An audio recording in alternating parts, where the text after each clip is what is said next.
Hi, 7KX is here once again. Good morning, everybody. Um, I had to have a discussion with a family member and a friend, a very close loved one, different individuals, because it's just been a rough week lately. I can tell with a lot of the things going on in society, things going on in the stars, on the earth, flu season, all this other stuff coming back in. School kids are going back into school. Nobody can afford school supplies and stuff. Everybody's been a little agitated. Um, it's the anniversary of my father-in-law's passing. A few days from now is also the anniversary of my grandmother's passing. There's a lot of anniversaries, a lot of medical things going on. We've had 3 people close to me pass away in the last week alone. So it's just been, and then other diagnoses for other people who are not doing very well at all. And so everybody's just kind of been on edge lately. And I wanted to let you guys know a little something about manifestation and the power of belief and the power of thought and words. All those things, it's not just that your words affect somebody or their feelings or anything. Words and thoughts, and obviously they're measurable. Clearly they're measurable because we have devices like this one right here where you can just think something or speak something, and it has the capability to be able to read that wavelength and project what you're thinking or speaking about onto your screen. So obviously, thoughts and words have power, especially thoughts. Like, think about that. You're thinking about something and it pops up on a piece of technology that has the ability to what? Read your wavelength, your brain wavelength, in order to get that information. I'm not sure how it works. I'm not a techie. But if computers can measure it, obviously there's a measurement between us, kind of like body language with animals.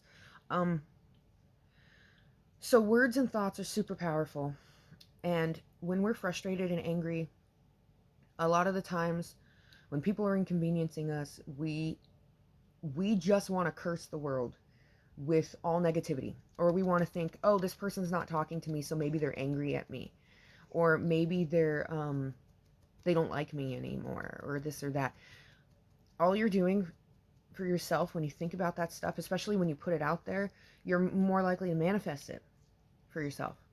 And when you're thinking horrible, negative things about people, it's the same thing as, in a sense, it's witchcraft. It's the power of belief, even with yourself. If you're like, I'm worthless, I'm not worth anything, no one's ever going to love me, everybody hates me, the world's out to get me, everybody in the world is evil. If you think that all the time, that is what you're going to see.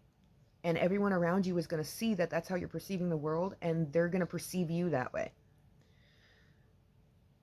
It's like we're all just individual cells in one body.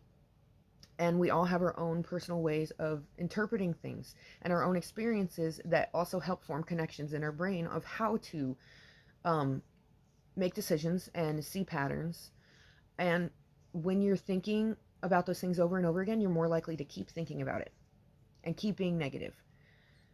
And it's not a good idea to be thinking bad things about other people, or like, oh, I hope they even an animal, like an animal is waking you up at night or barking all the time and you're just irritated and you're like, oh, I hope they drink poison and die. that's that's a curse that you're putting on someone else just with your thought. It doesn't mean like,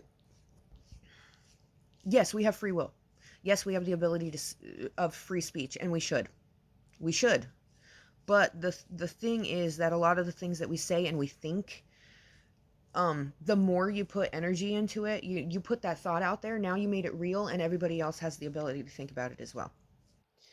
And so the power of belief is very, very real. If you believe someone's up to no good, then you're going to see everything they do is up to no good, even if they are up to good. You have to separate yourself from that thought process and say, okay, I'm having an issue, I'm seeing something, I'm seeing a pattern, and you give that to God, you give that to the Holy Spirit, and you wait for that discernment to come in like a light bulb, divine lightning, and it will show you, it will tell you almost 100% of the time accurately what's going on. But again, we can't assume to know other people. We can't just assume that because our feeling is telling us something, our gut, our radars are going off, that that's actually what's going on. The best thing to do is separate from that for a second, because some of it could be your mind, some of it could be trained thought processes of, oh, I've been abandoned before, so this person's not talking to me. It's probably abandonment. Trained thought processes. Sometimes you got to separate from that human reality and not think about this person, that this body that you're borrowing right now and all their experiences. Separate from that, go to the spirit, and the spirit will tell you the greater truth about a situation. Usually just let it go and speak positively, even about your enemies. You want to be wishing your enemies well. Yeah, you want them to stop their bad behavior. You want them to stop hurting themselves and other people. Of course, everybody does. But sometimes the reason why they're doing that is because they've had so much negativity thrown at them, and this is how they believe. And if you just keep, they're manifesting it for themselves. And if you keep adding to it, you're just creating it more for them and for you. And the best thing to do is kill them with kindness. Like, yes, you got to put your foot down. Yes, you got to have a boundary for your soul. But you always want to do it with grace and with love and with respect. That's all I have to say, guys. I gotta go, but I wanted to let you guys know the power of belief is very powerful. So make sure you put your money where your mouth is. Because whatever you're thinking about yourself or about other people, whatever you're speaking out there, it's, in a sense, it's manifesting it. Like you tell someone to go jump off a bridge and kill themselves because they'd be better, everyone would be better without them. People with those thoughts, now you've just invited them to do it. So that's my point, is you should be careful with the negativity that you cast on other people and on other creatures, because we don't know what anybody else is going through. We have to bring that to the spirit, and the spirit will confirm that. Let's just be good to each other, guys. Treat each other like neighbors, or like we would want ourselves to be treated. Don't just treat other people like yourself, because some people treat themselves like crap. Some people don't even hold themselves accountable and treat themselves too good. But treat yourself like how you'd want to be treated. Love you guys. Bye.